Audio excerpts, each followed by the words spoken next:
of the week. Makakaasa po kayo, Mr. Chair. Hindi, I'm serious. Kasi ilang buwan na siya nag-antay, oh. Di ba? Yung pag-iwas-iwas ninyo, namatay na ngayong tao, masama ng loob, nagdadalamhati na kasi anak niya namatay.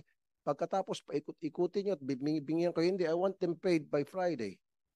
Makakaasa po kayo, Mr. Total, Chair. matagal naman nakafile dun sa inyo yan, eh. Di ba? Yes, Mr. Chair. So Friday, release the payment. I will get with the details during this hearing, Mr. Chair. Oh, ito yung mga staff ng angkas. Oh, sino si Attorney Leido? Meron ba kayo Attorney Leido? Sino? Sino si Velasco, Mr. Velasco? Patrick Velasco. Sir, Patrick Velasco and Attorney Ledo is our legal and yung emergency response team. Kilala ko po yun. Oh, ayan, attorney na, legal at saka response team. Yes, sir. Oh, at gano'n.